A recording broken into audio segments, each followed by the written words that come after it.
Bom, prazer mais uma vez.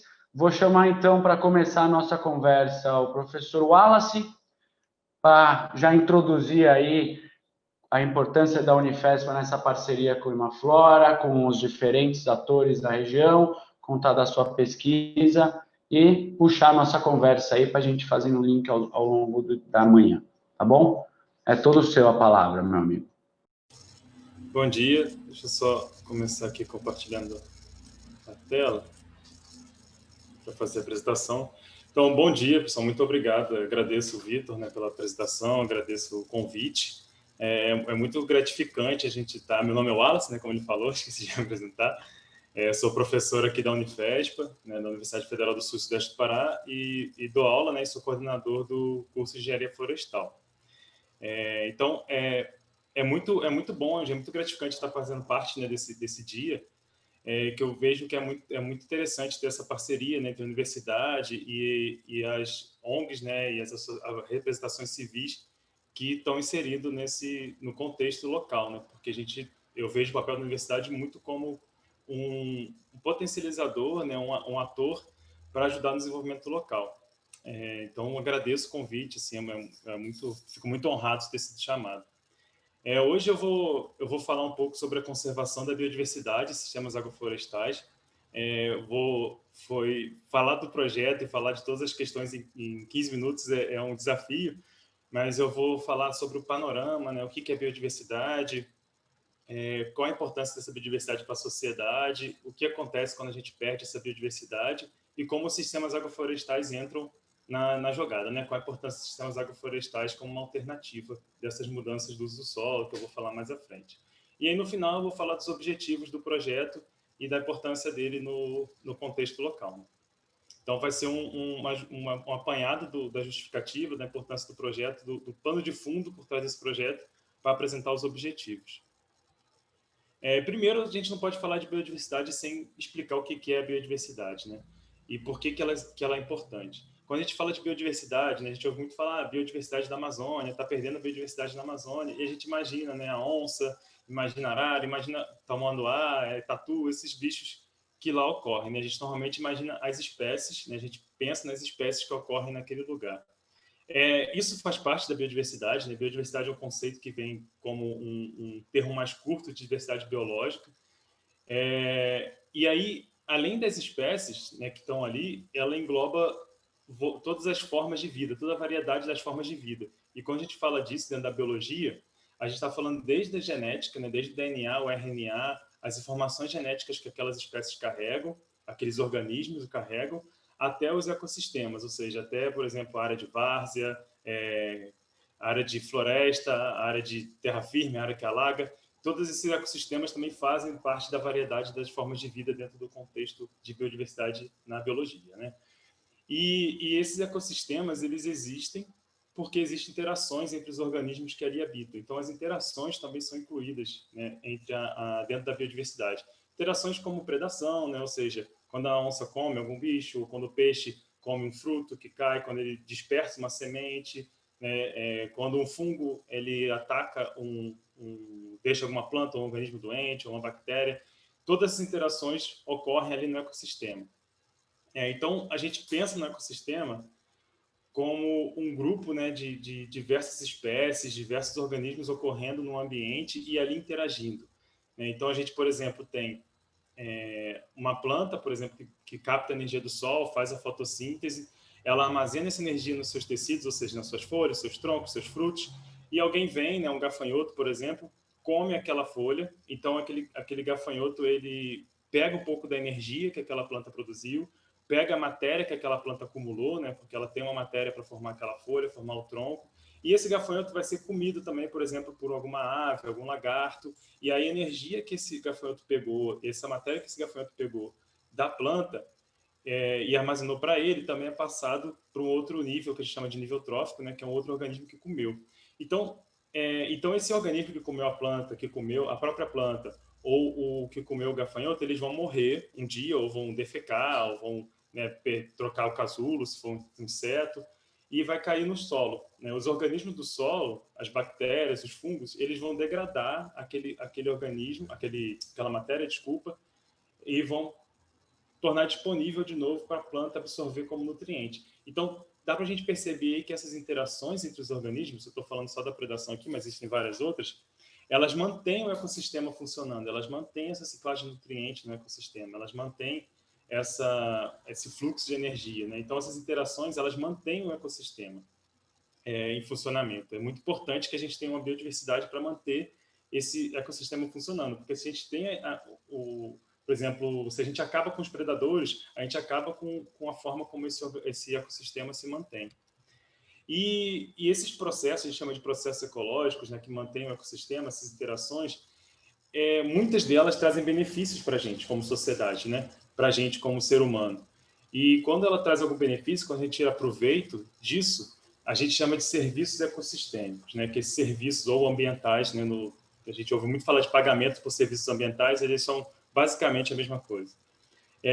Por exemplo, quando a gente tira o alimento, quando a gente pesca, quando a gente colhe o cacau, quando a gente tira a madeira, quando a gente aproveita a água, né, a gente está utilizando um serviço. Aquele ecossistema, junto com toda a sua biodiversidade que o mantém, está fornecendo algum tipo de serviço para a gente. Então, a gente tem os serviços de provisão, que são esses que eu falei, né, porque eles provêm alguma coisa.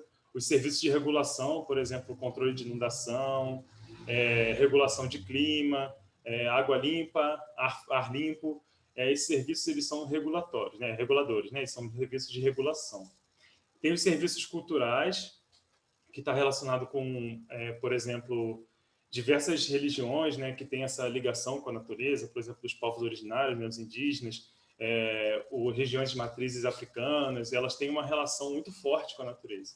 Então, a espiritualidade, quando a gente tira proveito, né, da forma de espiritualidade, também é um tipo de serviço. Quando a gente vai, por exemplo, para uma área que é mais com mais árvores, ou a praia, né, no Rio, e a gente se sente bem, a gente, né, cuida da nossa saúde mental nesse ambiente, ajuda o nosso psicológico a ficar tranquilo, né, a ter uma paz. Isso também é um tipo de serviço. E os serviços de suporte, que são os que fornecem, possibilitam que outros serviços aconteçam, né? Então, a gente tem, por exemplo, a própria formação do solo, né? A vegetação é muito importante, e a colonização de solo é muito importante para preparar o solo para a floresta ou para outro ambiente surgir. A fotossíntese, né, que é essa transformação da energia solar em energia química e energia e matéria, né, para o ecossistema, e o habitat para espécies, né, para a própria biodiversidade. Então, esses são serviços que dão suporte para outros serviços. Então, aqui eu trouxe só uns exemplos, né, de alguns serviços ambientais ou ecossistêmicos prestados pela floresta. A gente vê aqui no quadrinho da esquerda, eu não sei se vocês estão vendo a seta do meu mouse, mas a gente vê que o sequestro de carbono da atmosfera, ou seja, quando a árvore ela vai crescendo, ela vai fazendo a fotossíntese, né, como eu falei, e ela vai tirando o CO2, né, que é o dióxido de carbono da atmosfera, que é um dos gases do efeito estufa. Então, ela regula o clima, ela reduz essa quantidade de gases na atmosfera. Ela regula, né, fluxo de água nos períodos de seca, então áreas que têm vegetação, ela tem mais transpiração, que seria o suor, entre aspas, da planta, né? E aí aumenta, controla, quer dizer, regula o regime de chuvas. Então, a gente tem períodos de estiagem menos severos, períodos de chuvas mais regulares. Né? E aí tem diversos outros tipos de serviços, né? Controle de erosão do solo pela raiz, manutenção de qualidade da água, de hábitats. E aqui só, do lado direito, é só um exemplo de como é importante, né? Uma árvore, ela pode absorver até 20 quilos de carbono por ano, né? E então você imagina que a gente emite com carro, com queima, com um monte de coisa, a gente emite dióxido de carbono, e uma árvore só por um ano ela pode tirar 20 quilos de carbono, de dióxido de carbono da atmosfera. Então a gente imagina o que uma floresta é capaz de fazer, né? Então, fazendo um breve panorama da importância da biodiversidade, é claro que eu poderia ficar dias falando sobre isso, que é o que eu trabalho, eu gosto bastante, mas vou falar agora o que acontece se a gente perder, né? Eu trouxe essas fotos para perder essa biodiversidade. Eu trouxe essas fotos para ilustrar, né, os impactos que a gente tem na biodiversidade, né? Por exemplo, a queimada, que é muito forte aqui na região, né, que acaba com a floresta, derruba a floresta, destrói. A extração madeireira também é retirada do habitat florestal, né, porque isso acaba com as árvores. E o garimpo também, né, na margem dos rios, também é muito impactante. a biodiversidade, né? Impactos negativos.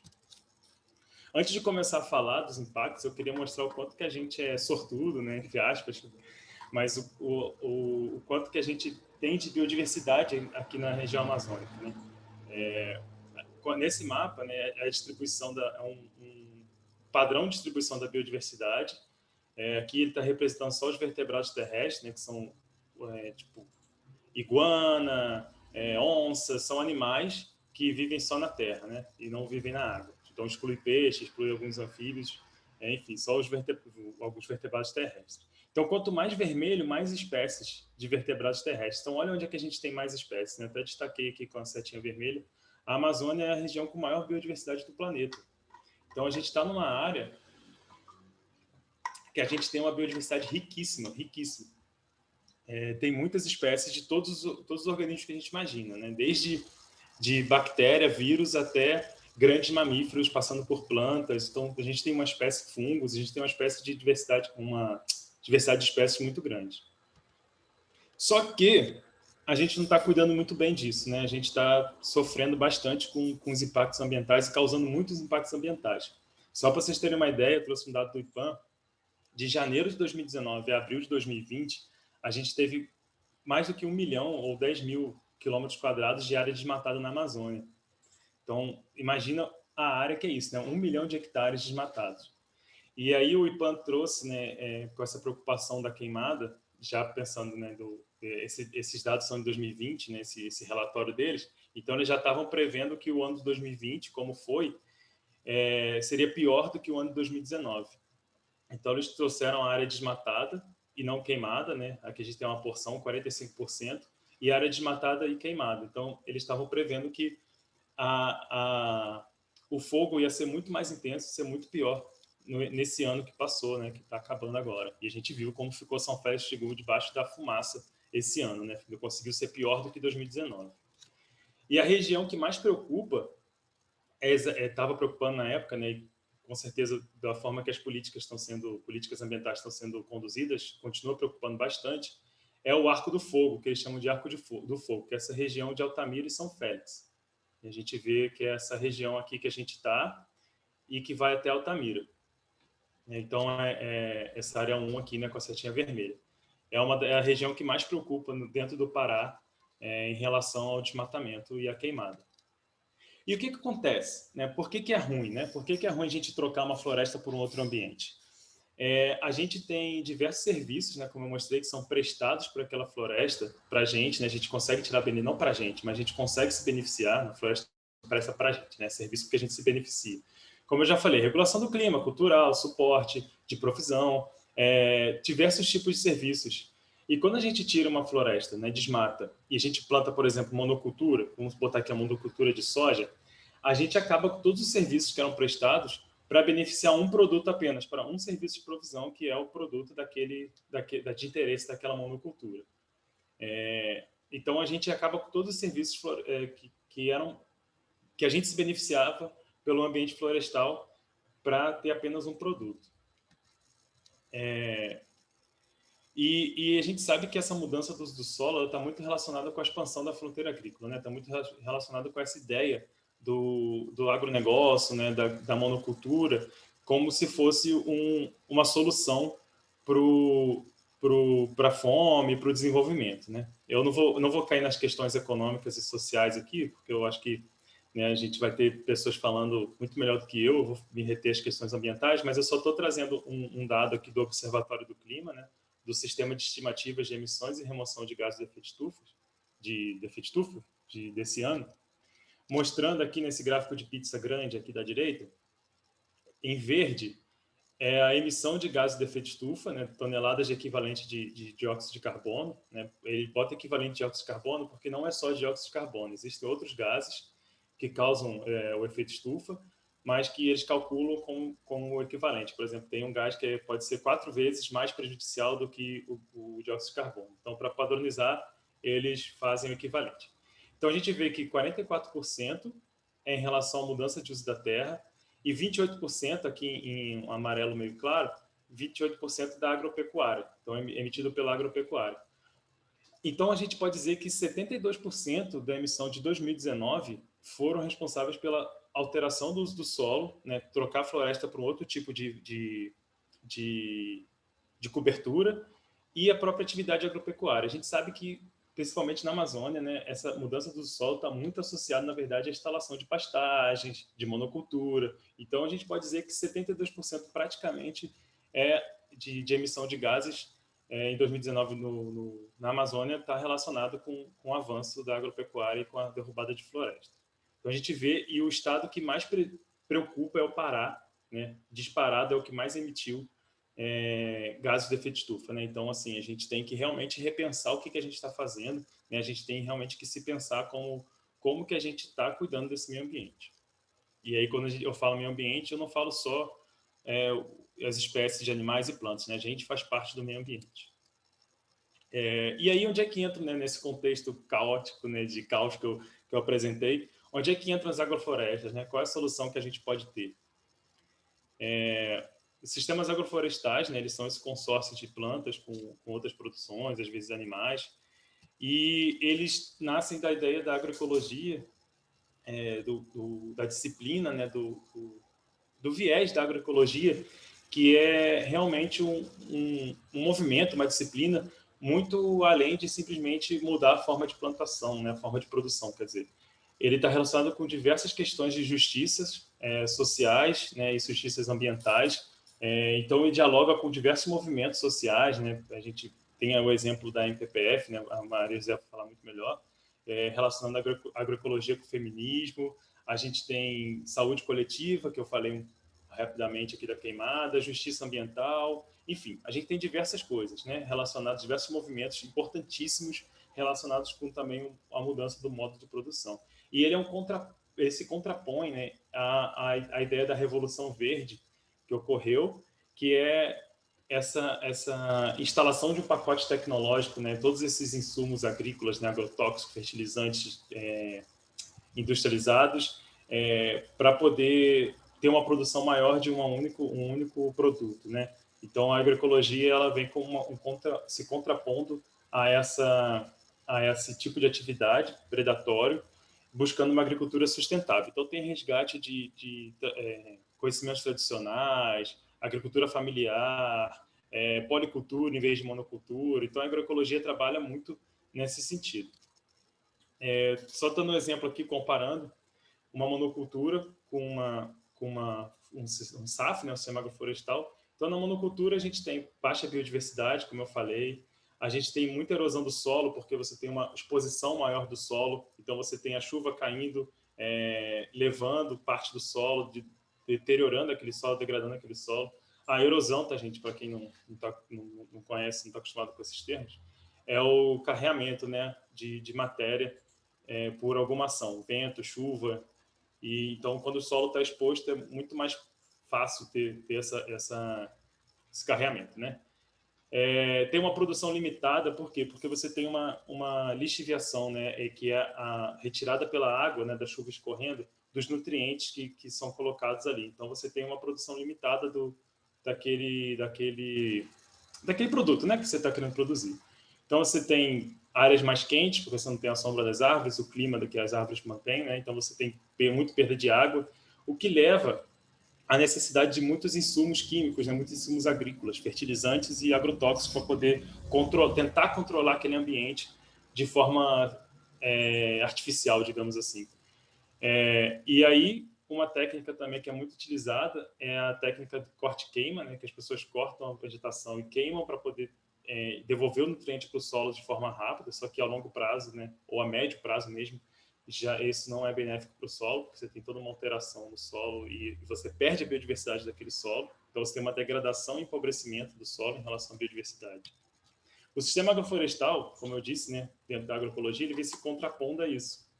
Então, a gente tem árvores plantadas em associação com outros produtos ou até animais, e aí você tem, né, as árvores, como eu expliquei, captam carbono do solo, da atmosfera, todo o solo também, mas da atmosfera, reduzindo os gases de efeito estufa, né? A gente tem uma atividade, né? O solo é vivo dentro de um sistema agroflorestal, então você tem muitos organismos ali fazendo suas atividades, então eles captam também carbono no solo, você tem um enriquecimento do solo, você tem a ciclagem de nutrientes, como eu falei, muito mais rápido, muito mais eficiente, sem necessidade de tantos insumos químicos, ou às vezes sem necessidade de insumos químicos.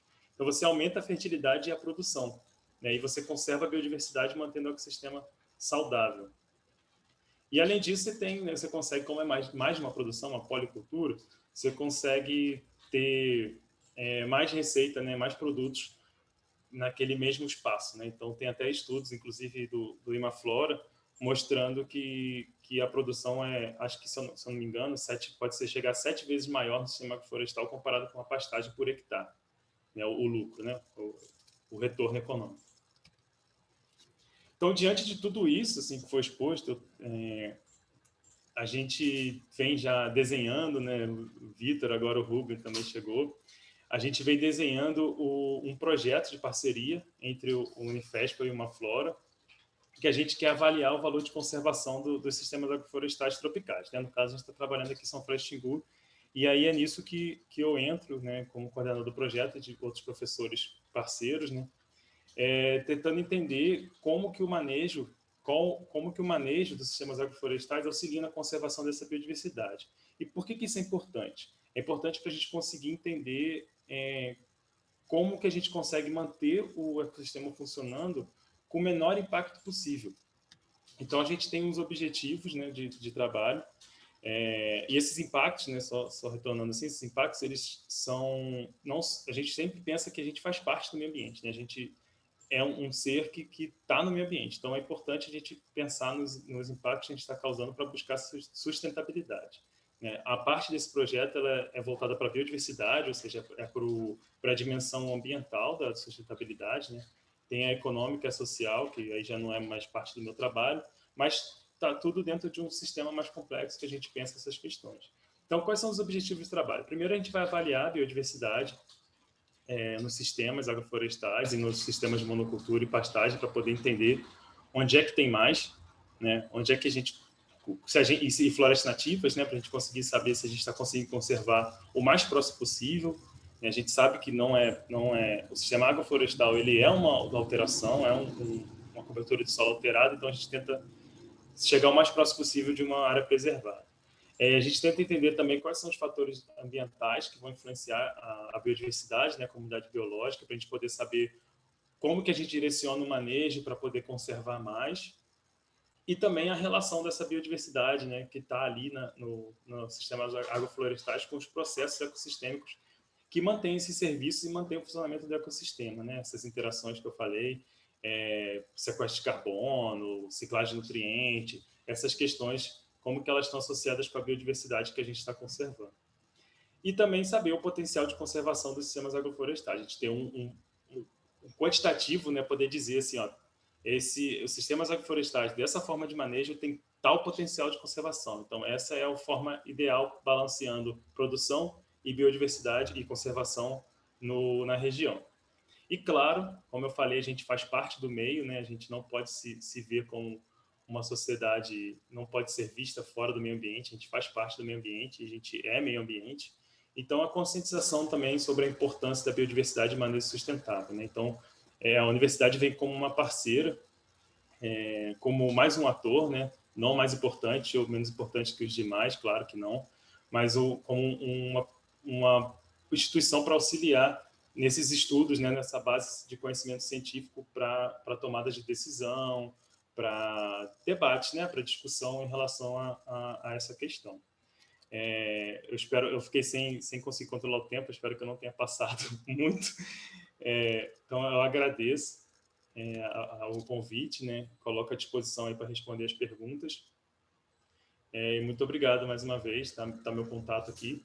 E assim, é muita coisa para falar, eu tentei abordar de forma rápida, né, as questões, para deixar mais para o debate. Então, muito obrigado, pessoal.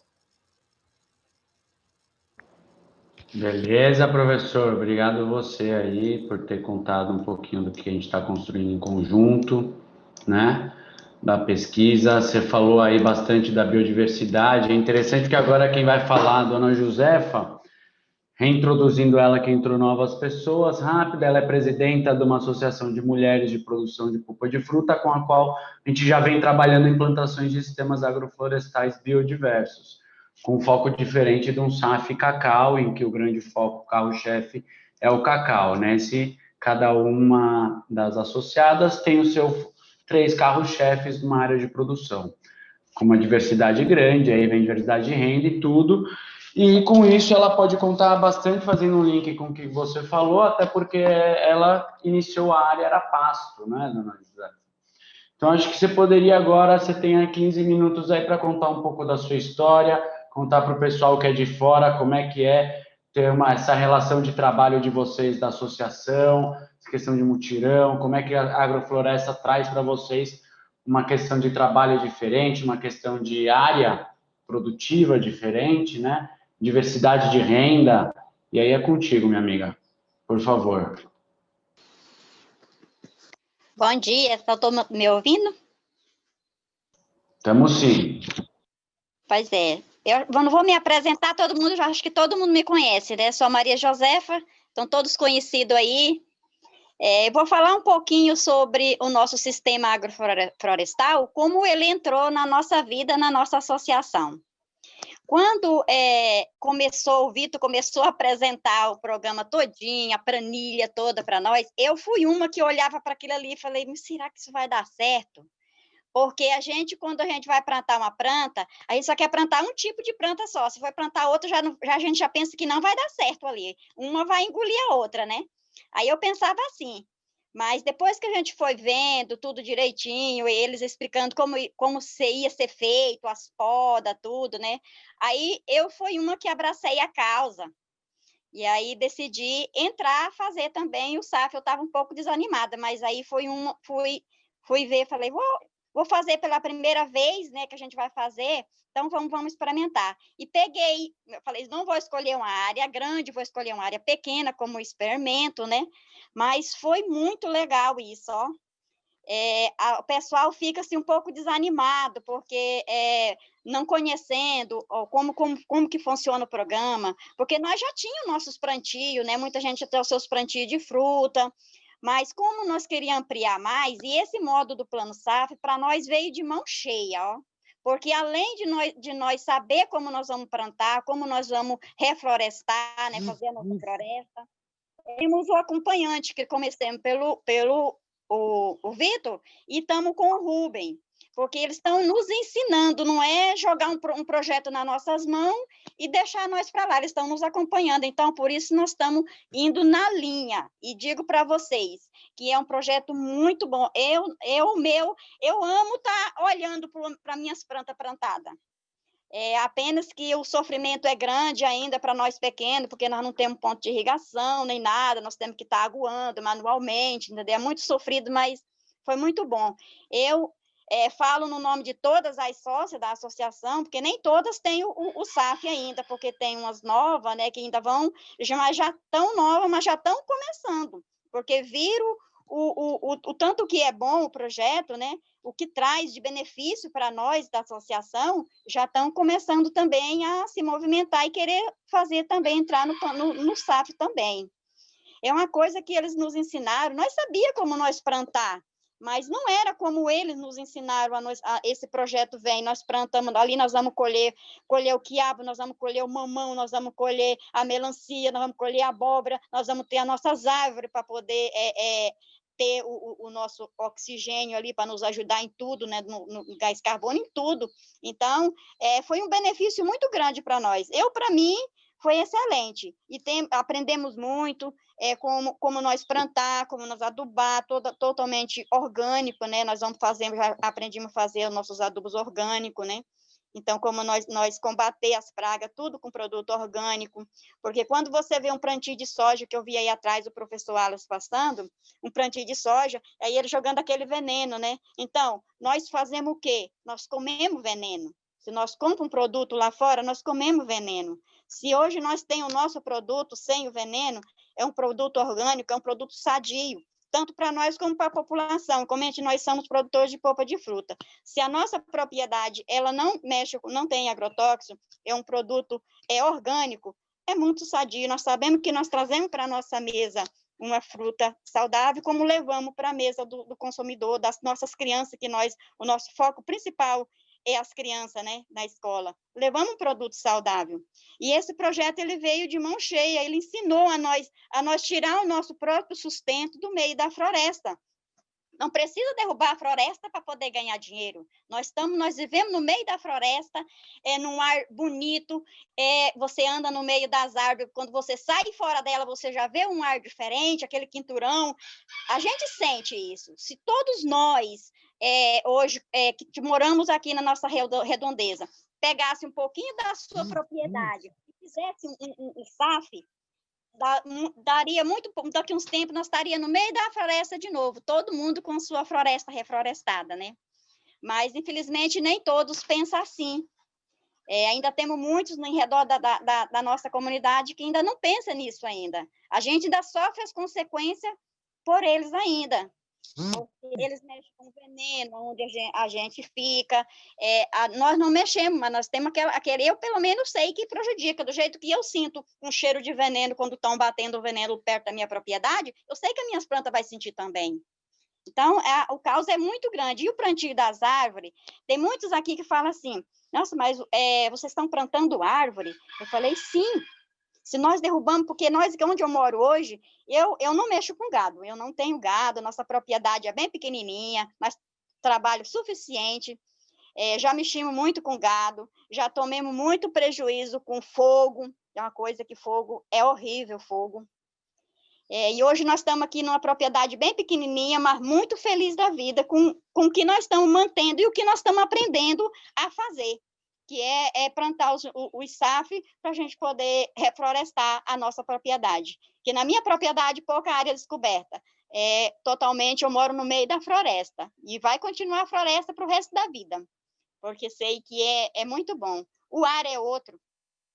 Quantas e quantas pessoas têm a oportunidade de fazer uma coisa assim, mas não fazem, pensa que desmatar, queimar, fazer pasta, aquela coiseira toda, é a vantagem, não é? Eu sempre falo aqui, tem vizinho perto, tem pasto, o gado não é muito. Gente, por que vocês não fazem como faz o silvopastoril? Eles pensam que tem que plantar árvore e acabar com o pasto. Não é assim. Eu não mexo com gado, mas já vejo os pastos feitos pelo silvopastoril, né, que é feito pelo sistema da agrofloresta, plantada aquelas árvores, como fica bonito. E não vai matar o seu capim, vai criar seu gado do mesmo jeito, como tem um menino aí que pode falar melhor sobre isso, porque eu não pertenço à área de gado, sei mais sobre a nossa área, né? Mas muita gente ainda está no escuro ainda. Eles precisam abrir a mente para poder... Hoje o meio ambiente, se nós queremos viver num meio ambiente bom, nós temos que fazer com ele seja bom. Porque se eu quero ter uma vida saudável na minha propriedade, o que eu tenho que fazer? Se eu derrubar tudo, eu vou ficar no limpo, só vou ficar no quinturão. E hoje, se eu tenho a minha floresta em redor da minha casa, eu tenho o ar puro, né? Mas, infelizmente, uns estão pensando nisso e outros não. Mas é o que a gente sempre fala. Hoje nós somos um total de 25 mulheres. Tem muitas delas que ainda não estão envolvida nesse projeto, mas já estão vendo o que nós estamos fazendo, nós estamos fazendo aqueles mutirão com as mulheres, como já aconteceu vários por aí, né, essa semana com o Rubem e junto com a nossa sócia. É bom demais você compartilhar o teu trabalho, ensinando os outros a como fazer.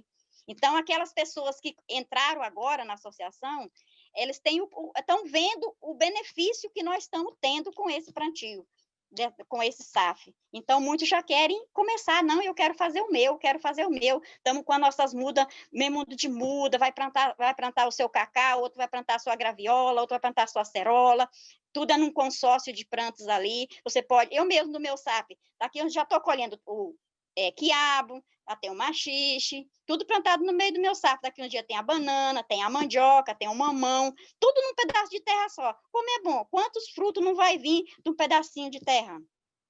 Aí é que a gente vê o valor que se tem pouco pedaço de terra pequeno e você tem um grande lucro dentro dele. Não adianta você ter um pedação grande, mas a tua renda ser bem pouquinha, só com produto só, né? E nós não, são vários, vai chegando um por vez. Foi muito bom.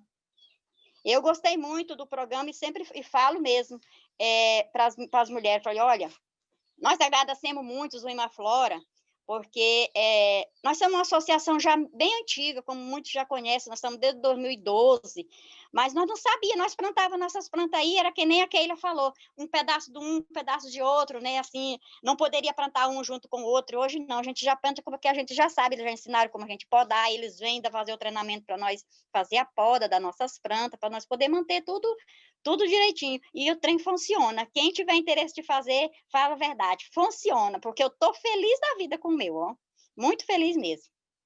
E o que eu tinha de falar para vocês é isso, não tenho muito mais a falar, que a minha gratificação é muito grande, como eu aprendi muita coisa que eu não sabia. Eu, logo no começo, quando eu mexia com gado, a gente mexia com veneno, eu vejo tanto que a gente perdeu tempo, né? De mexer com esse tipo de coisa, e hoje a gente vê a nossa garantia, a nossa saúde, porque como eu tive no encontro dos sábios agricultores, e aí passou um vídeo que o senhor falava que eles tomavam veneno, eles bebiam veneno. Aí um perguntou por que ele bebia veneno. Porque as nascentes ficavam no meio dos pastos, e aí eles iam borrifar veneno, aquela água vinha, o veneno vinha para dentro da água. Então, hoje se bebe veneno, você come veneno, então tudo é com veneno. Hoje nós, na nossa comunidade, na nossa associação de mulheres, nós pegamos um projeto das hortas, hoje nós temos a nossa própria alimentação tirada da nossa própria comunidade, todo mundo tem, é a coisa mais bonita do mundo, ver todo mundo postar, hoje que eu colhi para o meu almoço, um posto daqui, outro posto dali, é bom demais, é muito gratificante, e é produto saudável, que nós só mexemos com produto que não é orgânico, que tudo é orgânico, não tem agrotóxico nenhum, é muito bom isso, ó. Eu fico muito feliz em estar participando desse projeto, e espero que o meu eu fiz uma implantação pequena, com aquela dúvida, sabe? Mas hoje eu já não tenho dúvida mais, eu posso implantar uma área maior e sei que vai dar bom resultado. E quero agradecer a todos vocês aí, porque a gente, quando vai falar assim, a gente fica um pouco nervosa, não esquece de muita coisa que estava planejada para falar, não fala, mas só tenho a agradecer em tudo por tudo. E aquele que querer seguir esse passo, eu dou a primeira voz, porque dá certo sim, e muito bom. E obrigado por tudo. Maravilha, dona Josefa. Muito obrigado aí pelo depoimento. Fica tranquila que vai ter pergunta ainda. Se tem coisas que a senhora esqueceu, eu sei algumas, posso fazer essa pergunta no final para você compartilhar com o pessoal. Mas é legal que também você falou da biodiversidade, e o SAF não só traz a biodiversidade de renda, como ela se mostrou, como traz também uma biodiversidade no sistema. E aqui a gente tem a grande maioria, né? Você é uma das exceções, dona Josefa é uma das exceções, em que não tem gado, né? Em que não tem um sistema com pasto, seja leite, seja corte, enfim. E agora a gente queria chamar o Denis Tom para contar um pouco a história dele, que além de ser um produtor de cacau em sistema agroflorestal, assim como a dona Josefa também não só com a biodiversidade, ele, ao invés de ter essa área mais de SAF biodiverso também, além do cacau, ele tem um sistema silvopastoril, né, em que foi a transição, tirou-se o pasto mais degradado, uma área mais degradada, sem muito manejo, fez junto a projetos aí, manejo próprio dele, e foi alinhando junto a árvores, trazendo benefícios para os animais, para o solo, para o carbono, fez parte do nosso estudo de carbono no passado, de retenção de carbono, e aí queria também convidar aí o Denis Tom do Ultra, o conselheiro fiscal da cooperativa de cacau aqui da região, também apoiada por nós, produtor orgânico de cacau em sistema agroflorestal certificado já há 4 anos, já vem nessa transição para uma sustentabilidade maior em casa, na produção de cacau e também de gado. Então, Denis Tom, por favor, a fala é sua, meu amigo. Máximo 15 minutos aí para contar um pouco do que você quiser compartilhar para o pessoal em torno dessa temática.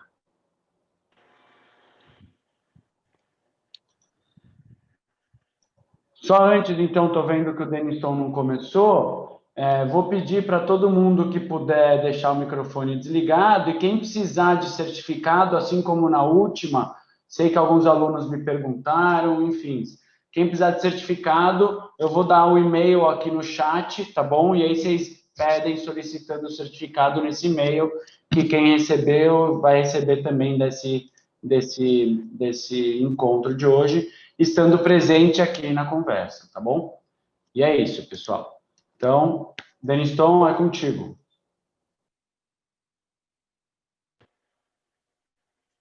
Olá, bom dia a todos. Bom dia a todos que estão nos assistindo, né? E dizer que é muito importante e estou muito agradecido de estar participando, falar de um assunto tão importante assim como esse, né? Que é a ecologia, a preservação ao meio ambiente. Primeiro, vou me apresentar dizendo que eu sou um produtor rural aqui do município de São Félix do Xingu, mais especificamente aqui do PA São José, próximo a Taboca. Sou um pequeno produtor, em que cheguei aqui na região por volta do ano de 2000, que, na verdade, já está com 20 anos, né, aqui na região, e quando eu cheguei, eu tinha outra mentalidade. Cheguei para a criação de gado. Comecei a fazer as coisas como era a tradição aqui do lugar.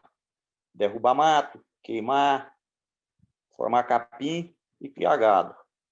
Mas depois, com o preço do gado muito baixo, eu percebi que produzir gado não era grande negócio, porque eu estava derrubando toda a minha mata e não estava tendo resultado.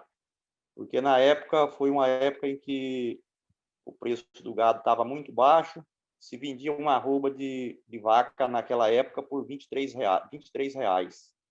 E que eu já tinha bastante gado e que podia vender meu gado tudo e que não tinha dinheiro. Não dava quase nada. Aí foi quando eu resolvi, na escura, sem conhecer, plantar cacau.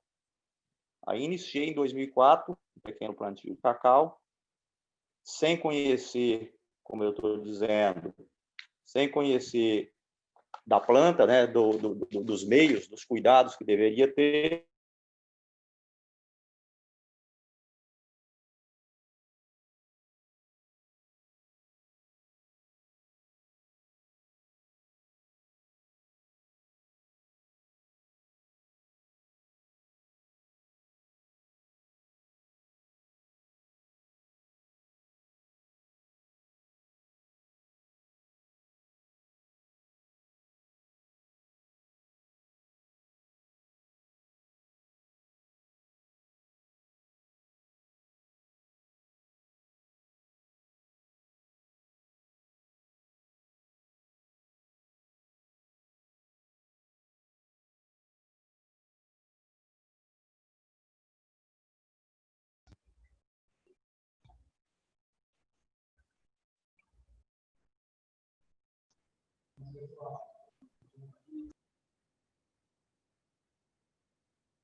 Oi, pessoal. A gente está com alguns problemas técnicos na conexão.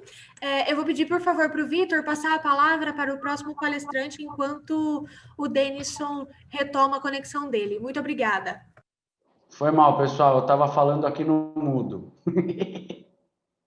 Mas vai, vamos lá. Estou tentando falar com o Deniston aqui, o problema dele é a internet mesmo, como eu falei. E para dar sequência com o nosso combinado no começo, Eu vou chamar a Keila para falar aqui, gerente do IDEFLOR, que além disso, especialista em sistema agroflorestal, agricultura familiar, tem sua própria área de produção de cacau, de SAF, de gado, tem essa expertise local. Então, assim, agrônoma, formada em agronomia, especialista nessa área de cacau e agrofloresta. Então, para contar um pouco aí, Keila, fazer essa síntese, qual é você que viu crescer esse cacau aqui, viu crescer o desmatamento, viu crescer a fronteira agrícola, qual que é a importância desse sistema aqui para a região, né? O que você, como produtora de cacau, enxerga essa importância do cacau sombreado, do cacau em sistema agroflorestal para a qualidade de produção, meio de trabalho, qualidade de trabalho, enfim, a palavra é sua, minha amiga. 15 minutos, fica à vontade em fazer uma apresentação, tá bom? Manda brasa. E assim que o Deniston voltar, a gente espera a Keila terminar e eu peço para ele voltar à fala. Ok, Vitor. Bom dia a todos. Acho que eu também estou tendo um problema aqui.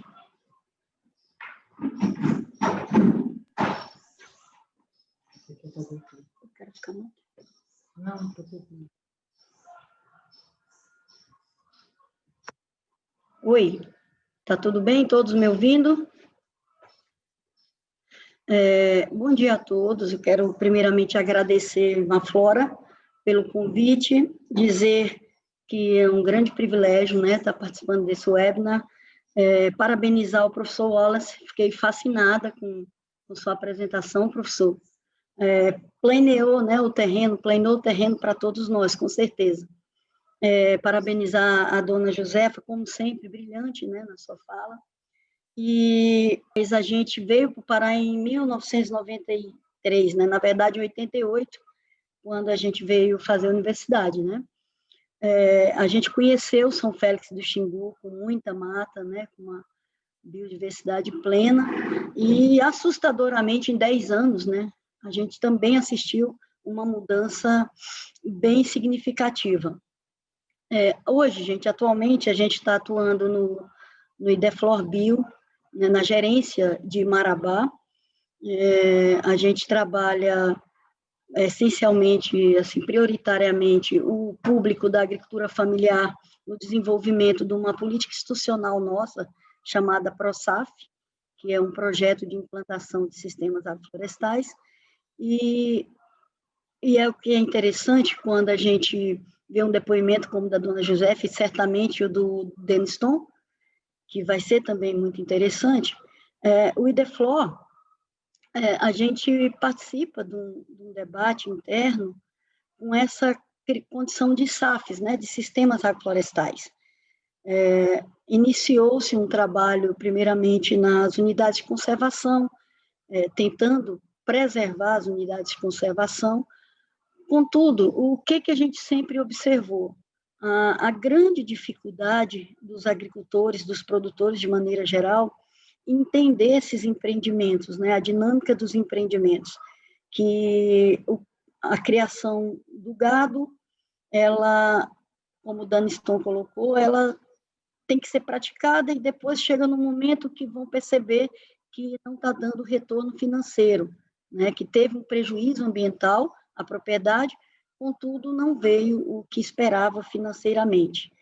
E, diante disso, da grande dificuldade de absorção, né, da questão cultural aqui na nossa região, onde a maioria das pessoas são imigrantes, vieram de fora com esse intuito de desmatar para vender madeira e de desenvolver a pecuária, a gente percebeu que essa mudança, né, de paradigma seria muito complicado, né?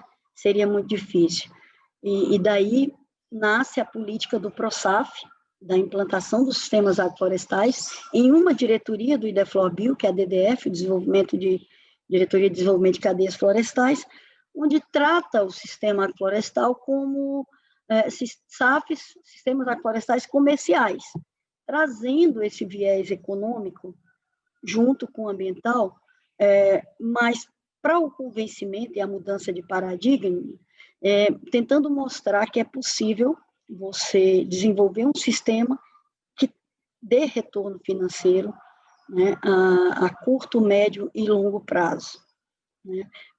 A gente trabalha o sistema mais voltado para essa questão financeira, a princípio, né, para a gente chegar a atingir o nosso maior objetivo, que é a imitação da floresta, que é chegar no quesito ambiental, né, na preservação ambiental, na preservação da biodiversidade. Eu agora preciso trazer a minha apresentação para que todos consigam visualizar melhor, né, o que eu quero falar.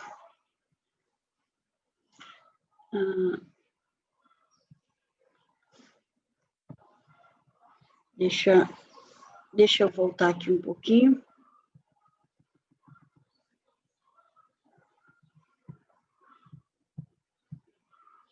Então,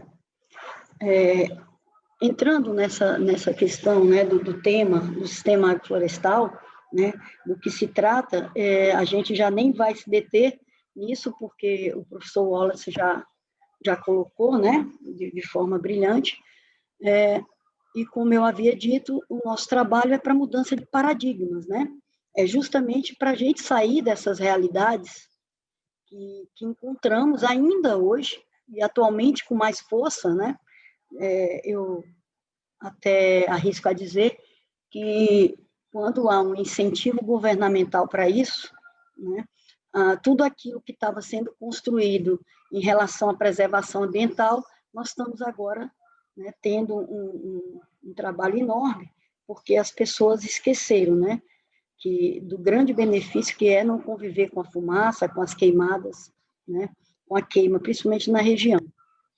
Então, a ideia é a gente passar para esse sistema, né, os sistemas agroflorestais, imitar essa agrofloresta, mas trazendo esse viés econômico para a grande mudança, né, para que o agricultor absorva isso de uma forma tranquila, né, e que gradativamente a gente consiga chegar no que a gente espera.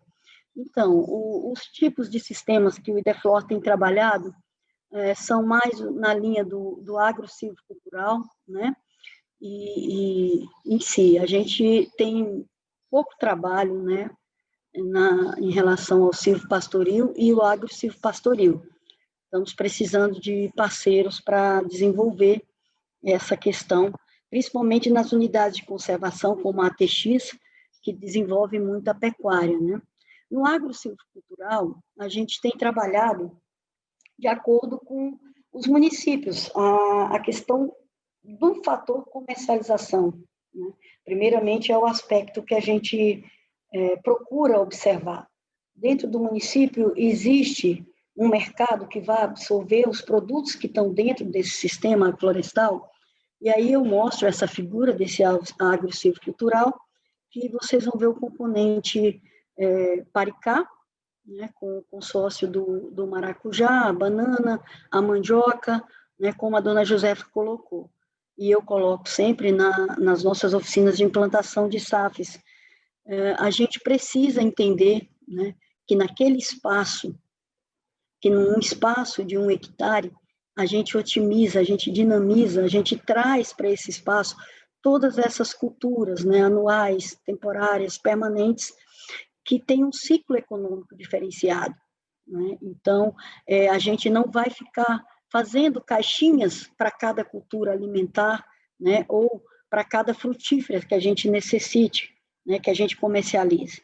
Então, dentro desse espaço, a gente dinamiza e traz todos esses componentes, né, para dentro. Então, aqui, a gente mostra um município de Goianésia, onde existe fábricas de laminados.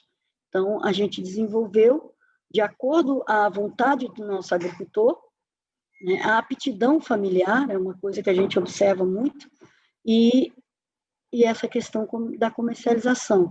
E dentro a gente trouxe o maracujá, que é uma temporária que, enquanto ele espera as permanentes desenvolverem, ele está já tendo, né, lucro com as temporárias, que eu acho que é a grande sacada dos sistemas, que como o professor Wallace colocou, né? Os serviços que a gente extrai desse sistema, essa questão de você obter receita anualmente, faz com que o agricultor tenha segurança, tanto alimentar, né, como segurança financeira, para poder continuar, né, esperando essas permanentes, né, o cacau, o açaí, que vai demorar, com certeza, 5 anos para dar esse retorno, começar a dar esse retorno financeiro, né?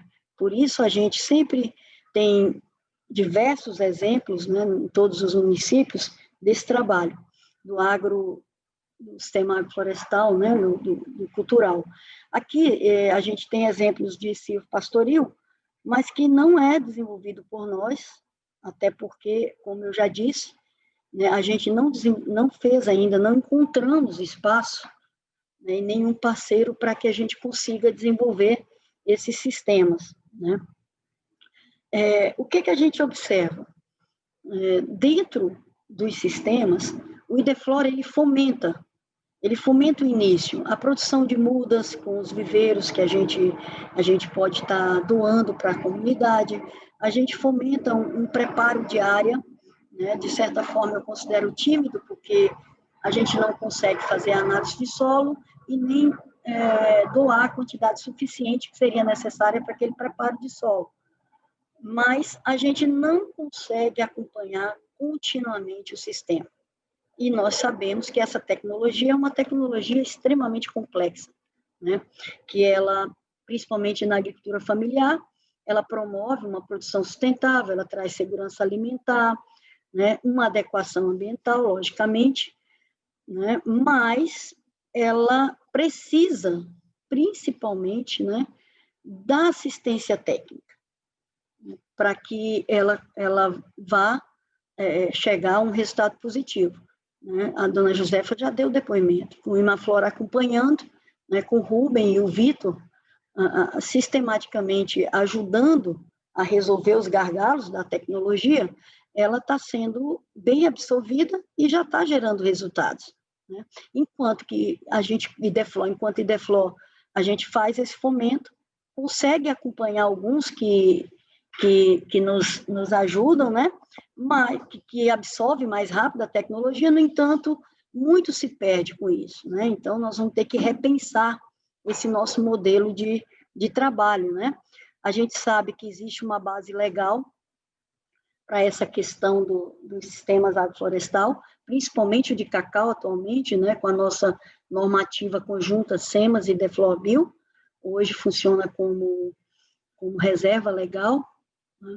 E o que a gente também tenta trabalhar dentro do nosso ProSaf muito é o planejamento, né, desse sistema, né, e a produção e aquisição de mudas e sementes. É o que eu considero, dentro da nossa metodologia, o mais positivo, né? Essa etapa dos tratos culturais, das colheitas, né, e da própria implantação fica um pouco aquém em relação ao acompanhamento técnico. A gente, nas oficinas, a gente consegue expor bem os aspectos técnicos, as condições ambientais locais, né, os próprios aspectos econômicos, a gente alerta, né, e consegue fazer com que o agricultor raciocine sobre tudo isso, né? Uma das coisas que a gente ensina muito, tenta trabalhar muito com os agricultores, é essa elaboração desse croquis, né, de acordo com a aptidão e a vocação de cada um, e o mercado, principalmente, né? Então, nas oficinas, a gente consegue trabalhar todo esse croquis, já sai das oficinas com esses croquis definidos, né? Esse croquis que eu mostrei anteriormente, ele já existe na prática, isso aqui é numa comunidade chamada Janari, em Goianésia do Pará, né? Inclusive, Goianésia do Pará, a gente já está preparando as comunidades para receber intercâmbios, né?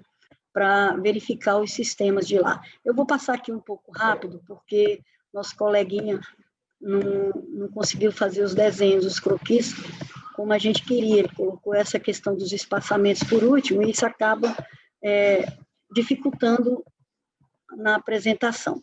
Todos esses croquis que eu estou mostrando, um pouco rápido por conta do tempo, são croquis que já foram implantados em alguma comunidade, em algum município de atuação nossa. Esse aqui, por exemplo, a acerola com açaí, ele foi implantado em São João do Araguaia, né?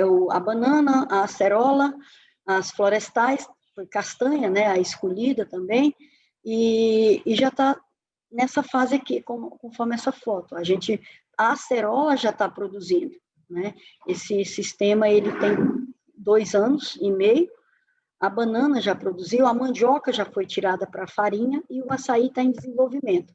Esse é aquele do Paricá que eu mostrei para vocês, em faixas, né? É trabalhado em Goianésia por conta da indústria de laminados, é isso aí, né?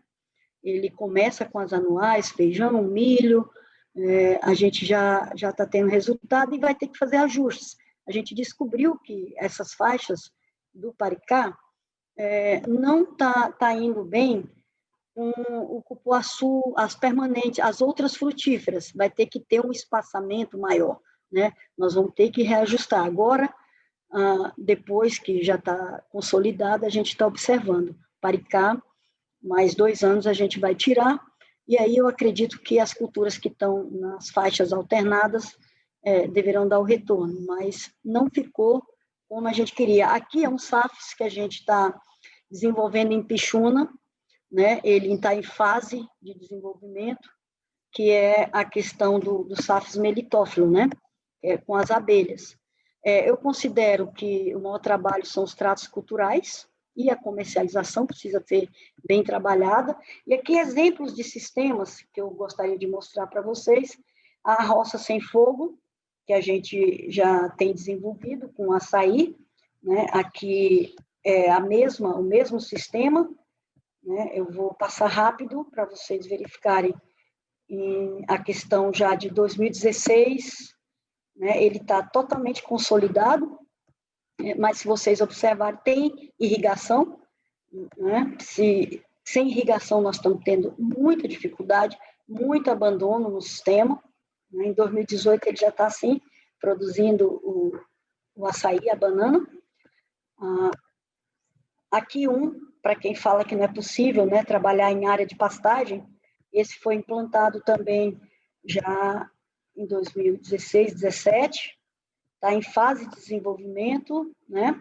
Mas a banana já está dando retorno. E aqui, com a galinha caipira após implantada. Isso é de um colega da Embrapa, que ele não conseguia fazer o trato cultural da roçagem, colocou a galinha dentro e deu um resultado espetacular, né? Mas o sistema já tem que estar implantado, já tem que as plantas de interesse já tem que estar desenvolvidas, né? Aí continua, feijão guandu. E aqui em Goianésia, novamente, aquele que eu mostrei anteriormente, isso aqui foi em novembro de 2019, e agora nós já estamos na fase de manutenção, da poda do cacau, o manejo da touceira, e já foi tirado, essa mandioca está sendo tirada para fazer fécula, né? Aqui na Serra Pelada, também começa com hortaliças, e é cacau, tá, gente? Cacau e açaí, basicamente, são os carros-chefes que a gente tem trabalhado. Aqui, essa temporária, o mamão tem rendido bastante para esse pessoal, aqui em Marabá. Esse açaí já está dessa forma que eu estou mostrando hoje, né? Seu Rubens e Dona Mariosita bastante satisfeitos com essa questão dos SAFs, né? Então, pensou em SAFs, a gente sabe, né? Que tem que ter muita coragem, tem que saber escolher, tem que ter assistência técnica, tem que pensar na logística, tem que trocar ideia, tem que fazer intercâmbio, né? E, mais uma vez, eu insisto na questão do acompanhamento técnico, né? Mas, no meu ponto de vista, é a melhor tecnologia existente atualmente para a agricultura familiar e para a conservação do meio ambiente e da biodiversidade, né? Esse é um pouquinho do trabalho de DeFlorBio, né? Os SAFs consolidados que a gente mostra, a gente tem um índice de aproveitamento de 100%, a gente aproveita 20%, que chega nesse nível que a gente mostrou aqui, no demais a gente tem perdido, tá? Um investimento público que tem sido feito, tá bom? Eu agradeço a todos mais uma vez pelo convite, parabenizo a Imaflora pela excelente iniciativa, né, de estar fazendo esse trabalho, esse webinar, e vamos continuar, né, nossa parceria, que eu espero que seja longa, né, dentro do DeFlorBio. É isso. Obrigada.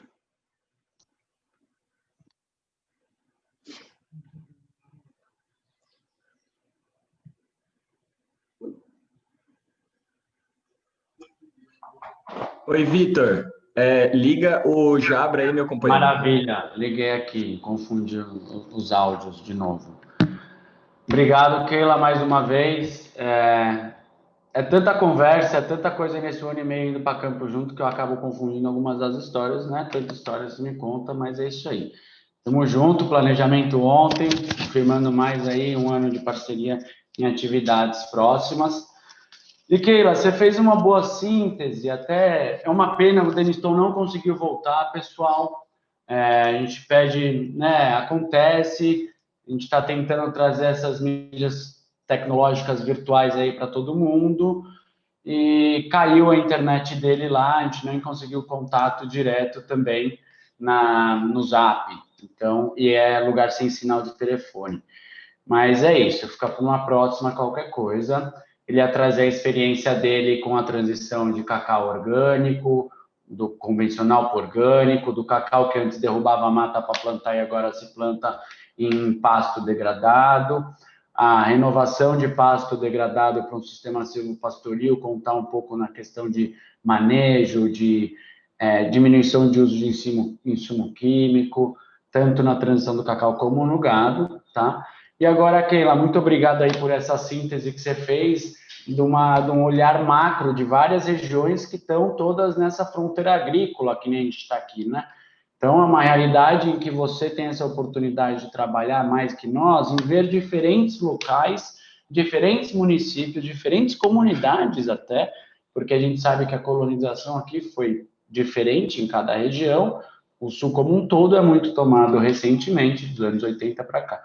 Mas, enfim, aí queria chamar, então, para fazer uma síntese geral, até como alguém que vem acompanhando todos esses que falaram antes, chegou aqui esse ano já de cabeça nessa parte direta produtiva, junto aos agricultores, junto à parte de produção dos agricultores e pesquisa junto à universidade, conosco, também com os agricultores, fazendo uma pesquisação junto à extensão rural e na parceria com o IDFOR-Bio, o Rubem, que é o consultor nosso aqui de agroecologia, com foco em agrofloresta, chegando, né, continuará conosco aí ano que vem, então convidei ele para falar um pouco da expertise dele, que é nada mais que agrofloresta, fertilidade orgânica, biofertilizantes, EM, e pedir para ele fazer essa síntese aí hoje, pegando um pouco da fala de todos, lembrando que é gravado para a gente continuar nosso trabalho no que vem com todos os agricultores, tanto os que falaram como os que estão sendo representados por esses que falaram.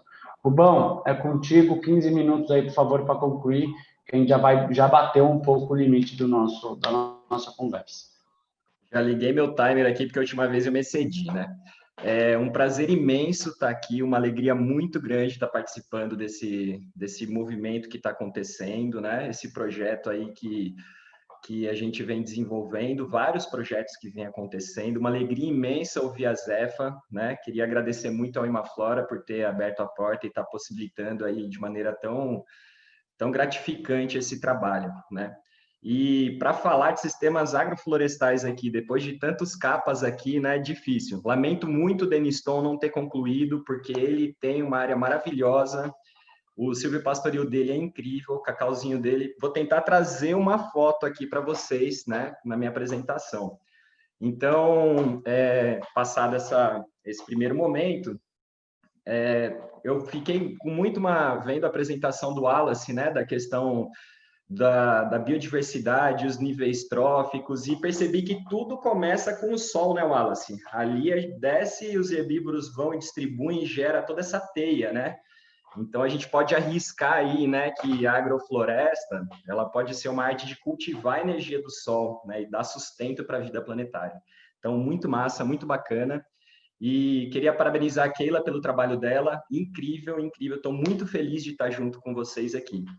E quando a gente vai falar de sistemas agroflorestais no Alto Xingu, tem todo um recorte histórico, né, interessante de se trazer aqui, porque a gente tem um processo de migração para essa região, né, primeiro um processo autônomo, né, pessoal motivado pelo garimpo e pela madeira, depois a gente tem um processo motivado pela própria ditadura militar, que tentava ocupar as fronteiras agrícolas, e uma diversidade de identidades, né, identidades culturais presentes aqui, e diferentes modelos, né, de práticas agrícolas que surgiram aqui, e até a realidade que a gente tem hoje aqui, uma dualidade muito grande entre SAF e pecuária extensiva, né, o SAF cacau e a pecuária extensiva. Atualmente, essa região do Pará aqui, ela está produzindo o mesmo tanto que a Bahia produz, que é a nossa grande referência em cacau, mas tem 3 vezes menos área implantada do que a Bahia, né? Então, é algo muito interessante a se trazer aqui, né? E gostaria de colocar uma apresentaçãozinha rápida para ilustrar um pouco o nosso trabalho aqui. Então, a gente a Keila já falou um pouco sobre sistemas agroflorestais, né? Gostaria de fazer uma complementação aqui, que a gente tem os SAFs simplificados, né? Como esses aqui, são modelos aqui da França, né? Pouca diversidade, os nossos SAFs complexos biodiversos, todos esses daqui são da conjuntura amazônica. Então, a gente tem SAF de cupuaçu com pimenta do reino, SAF de açaí com pimenta do reino e cupuaçu, SAF de açaí, SAF de cupuaçu com coco, SAF de pupunha com açaí, SAF de dendê com foco em fruticultura. E o nosso SAF cacau, essa foto aqui é do dia 23 de outubro, esse daqui é o senhor Deniston mostrando aí, né, a área dele. A gente tem também o sistema silvopastoril. O sistema silvopastoril ele pode ser enquadrado como uma modalidade de sistemas agroflorestais, né, porque traz componentes lenhosos, gramíneas, leguminosas e animais. Né, isso daí foi dito academicamente, né, pelo Carvalho e Xavier em 2005. Há uma controvérsia entre os praticantes de agrofloresta, porque o componente florestal ele também tem que trazer a questão de relações tróficas.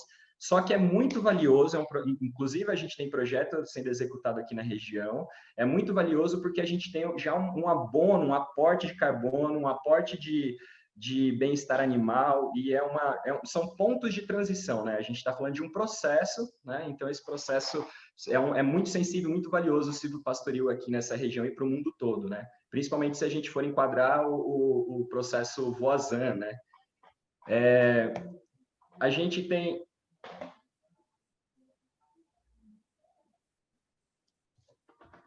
Opa, tô aqui, ó, compartilhando tela. Espera aí. Vocês estão vendo agora? Vocês estão vendo? A primeira aqui. Não, deixa eu pegar aqui o zoom. Não entrou ainda, não. Espera aí. Vamos lá. Voltando, recomeçando. Eu quero 4 minutos de volta. Então, deixa eu pegar aqui.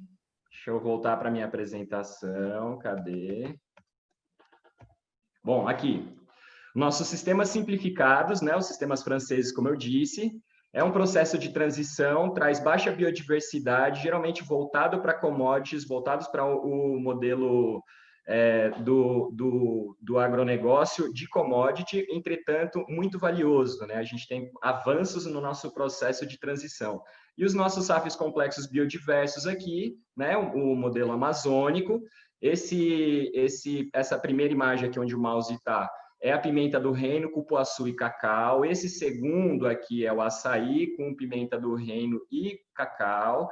Esse de baixo é coco com cupuaçu. Esse pequenininho aqui são as gigantescas pupunheiras que estão lá para cima. Aqui a gente tem o dendê, né? E o SAF cacau com o Deniston Mariano aqui no canto. A gente tem aqui ilustrando o sistema silvopastoril, linha simples, né, linha dupla, linha tripla, e também os sistemas de bordadura de piquete, que eu não ilustrei aqui, mas é um sistema muito bom, principalmente aplicado em piqueteamento no sistema Voisin, né, ou em sistemas rotacionados. Aí a gente tem aqui na nossa região desafios muito grandes, né, conforme o Wallace trouxe a questão do desmatamento, né, o fogo. Esse fogo muito, eu trago também uma reflexão, né, nesse processo de criar, às vezes os vilões eles estão sendo vítimas de outra história. Muitas vezes o pessoal que não tem acesso a recurso, né, não tem um incentivo fiscal para ter acesso a metodologias mais mais sanas de se fazer manejo, e aqui a gente tem a cigarrinha que impede o pasto muito grande, né, de avançar, e acaba se fazendo com manejo do fogo, as pastagens, o que geralmente pula, né, aceramentos são poucos que fazem, a gente está falando de áreas muito grandes, e geralmente é nessa época que quando vai para a mata, né, a gente tem as queimadas e esse processo que já foi retratado, né. Na questão do cacau e da fruticultura, a gente tem as pragas e doenças, né, e o próprio manejo cultural como grandes desafios aqui, né? Então, tem o monalônio, tem as brocas, a vassoura de bruxa, esse daqui é a manifestação do fungo em fase de esporulação, e essa daqui é a cigarrinha, né? Uma das cigarrinhas, são vários tipos que estão presentes, e é o desafio para a gente conseguir desenvolver sistemas que tragam, né, retorno e segurança, né? Porque quando você fala com o agricultor para ele fazer uma transição, primeiro, tem que ser no mínimo o mesmo investimento que ele vai estar fazendo, ele vai ter que também fazer, não pode gastar muito, normalmente está todo mundo apertado, né? Tem que ter uma segurança nisso. Ele também tem que ver resultados palpáveis, né? Porque o modelo da Revolução Verde, a agricultura convencional, eles trazem esse pacote e é uma intervenção química, geralmente resolve. Só que tem todo um problema aí muito sério, né, de cascata, que a gente tem tanto para problema para a saúde quanto para a biodiversidade. Então, tem que se mostrar esse processo de convencimento, né, de namoro com o agricultor, tem que vir de alguma forma eficiente. Na nossa estratégia aqui, a gente está fazendo junto, né? Os agricultores estão fazendo junto e estão experimentando e trazendo as suas conclusões, né? A gente tem aqui no Alto Xingu dois grandes focos, né, que a gente está dando. Aqui, à direita, o SAF Cacau, à esquerda, o SAF de frutas, né, que é um foco do nosso trabalho aqui na MPPF. Esse daqui é uma projeção, né, em 3 dimensões, do SAF do seu Eugênio e da dona Gessina, daqui 30 anos, né? Se fizer um manejo como a gente recomendou, vai terminar assim. E aqui eram inicialmente as propostas de ocupação de entrelinha, né? A gente fez esse trabalho querendo ajudar a visualizar isso, só que a gente teve no meio do caminho a pandemia, né? E atrapalhou muito o nosso caminhar, né? Como de todo mundo, só que a gente achou meios de superar esse desafio, né? Elaborando protocolos de biossegurança, contando com a consciência dos agricultores, contando com a participação, né, reduzida de pessoas. E aí, como que a gente supera esses desafios, né? A gente supera como a Keila mesmo colocou, trazendo uma assistência técnica, né? Trazendo alternativas e também tentando abarcar pela ótica dos agricultores quais são as demandas deles, né? Então, começando aqui por cima, eu vou tentar fazer uma síntese nesse slide, dar um pause, dos trabalhos que a gente vem fazendo, né? A gente vem acompanhando a Associação de Mulheres de Polpas de Frutas com esse trabalho com o SAF. A gente também tem um trabalho, um acompanhamento aí de gestão. Também vem sendo realizado um trabalho com o Silvio Pastoril. Eu não tenho imagens dele, porque é o nosso querido Vitor que está acompanhando esse processo, mas tem agricultores que fazem parte da MPPF e tem o Silvio Pastoril. E também a gente está com um trabalho com o cacau, né? Nossa contribuição aqui no processo de transição agroecológica tentou abordar esses 2 elementos aqui mais focalmente, né? E aí a gente está desenvolvendo uma pesquisa junto a 3 agricultores e a Casa Familiar Rural, que é uma aposta, né, para tentar aumentar a produtividade, aumentar os níveis de sanidade associado ao manejo. A gente está querendo fazer um estudo com aplicação de biofertilizantes líquidos, foliares e por fertirrigação, enriquecidos com vários micronutrientes e micro-organismos eficientes, né, como elementos aí indispensáveis para a gente retomar a capacidade viva do solo e vivificar cada vez mais. Junto com isso, aqui à direita, né, esse prato aqui, inclusive é a mão da Zefa, que está aqui separando o arroz, né? Foi uma produção de micro-organismo de calda de M que a gente fez, né? Aqui já é o resultado dessa primeira coleta, um bioreator de 100 litros, que foi o cálculo para a gente fazer no alqueire e meio da senhora Maria Josefa e do senhor Egídio, para eles poderem aplicar em toda a área de cacau deles, a gente fazer essa avaliação, né? Junto com isso, a gente fez oficinas de capacitação, né, nossa estratégia para tentar abarcar a sanidade do sistema. Então, a gente tentou trazer um rol de práticas para eles testarem, né? De iscas, de caudas, né? De caudas repelentes, inseticidas, caudas atrativas para alguns outros insetos, né? E isso daqui a gente já vê na prática alguns resultados. Isso daqui é na casa da dona Gessina, um teste que eles fizeram, né? A gente estava tentando controlar a mosca da fruta na goiabeira. Então, a isca PET aqui, forrada, cheia, né? E a gente tentando abarcar também, né, na capacitação técnica, a gente tentou trazer um enfoque de manejo das áreas. É um grande desafio, porque a gente tem áreas grandes, né, áreas pequenas recém-implantadas, então a gente tentou fazer, como a gente estava na questão da pandemia, vídeos técnicos, né, para serem vinculados depois nas mídias sociais dos agricultores. E tentando abarcar essa questão de comércio, né, trazer não só implantar novas áreas, mas gerar novos canais de comercialização. Aqui, essa fotinho aqui de baixo foi numa capacitação sobre comunidade que sustenta a agricultura, CSA, né, na abertura de novos mercados, tentando desenvolver e implantar um sistema de venda direta com os nossos agricultores, articulado junto ao poder público municipal. E aqui a gente tem outra estratégia foi articular junto ao poder público municipal os atores que trabalham junto ao meio ambiente. Então, a Secretaria Municipal de Meio Ambiente de São Félix do Xingu é uma parceira nossa, a gente tem uma parceria com o pessoal dos viveiros, onde eles doaram muitas mudas para a implantação dos SAFs e os agricultores devolveram sementes para eles do processamento de polpas. Então, a gente tem aqui embaixo, né, os técnicos das SEMAS aqui recebendo açaí. E essa caminhonete aqui saiu há 3 semanas, já foi entregue no campo. Todo esse pacote de açaís aqui já é fruto disso, já é deles, já voltou para o campo, né? Então, as engrenagens começando a rodar. Aqui em cima, no preparo de área, né? A gente tentou muito trabalhar essa questão do trabalho coletivo.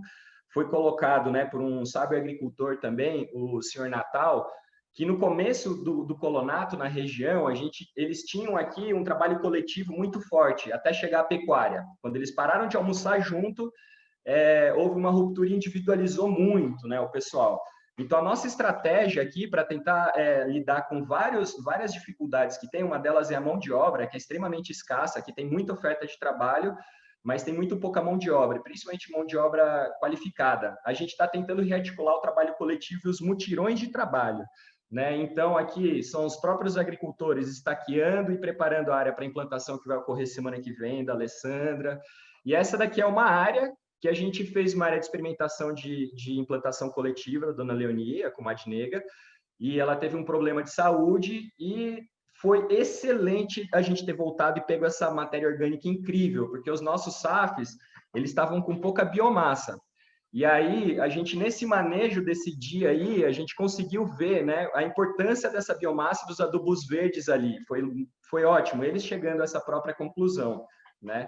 E aí, eu queria deixar agora, dar voz aos agricultores, colocar aqui 3 pequenos vídeos. Vitor, eu sei que deu 15 minutos agora, mas são 3 minutinhos os vídeos, tá? Só para a gente ilustrar um pouco esse trabalho coletivo e dar voz aos próprios agricultores.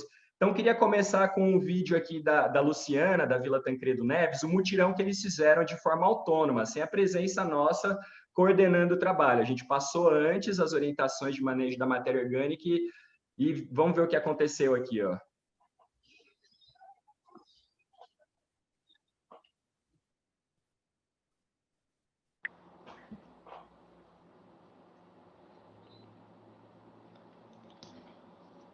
Tá sem áudio. Se você quiser ir comentando ele. Ah, tá. Isso daqui é uma área que foi implantada, a gente teve um período de veranico muito forte aqui na região, muita perda de muda, mas é uma área que está sendo feito, deixou-se a matéria orgânica subir, e eles estão fazendo o manejo da matéria orgânica e enleiramento. Esse daqui tinha uma fala muito bonita do seu Eugênio, falando que essas daqui são as mulheres do Xingu trabalhando, né?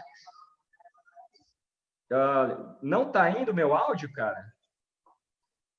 Bom, esse daqui é o sistema da Maria Josefa, né?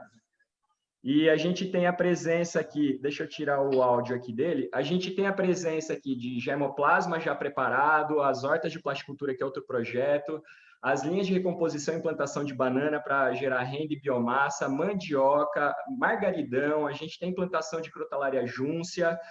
Associado às linhas de fruta dela, ela tem também os mamões, tudo muito organizado. Esse daqui foi o último mutirão que aconteceu na casa dela, que a gente estava preparando para colocar as bananas, uma banana prata melhorada que foi inserida no sistema, e o trabalho coletivo que estava acontecendo ali. Então, a gente pode observar esses maiores são os mamões, as linhas de fruta, e a gente está enriquecendo a matéria orgânica ali para o manejo da matéria orgânica. E o último vídeo aqui, que é lamentável não ter esse áudio, porque são as próprias mulheres narrando o trabalho coletivo. Cadê? Aconteceu alguma coisa aqui, ó.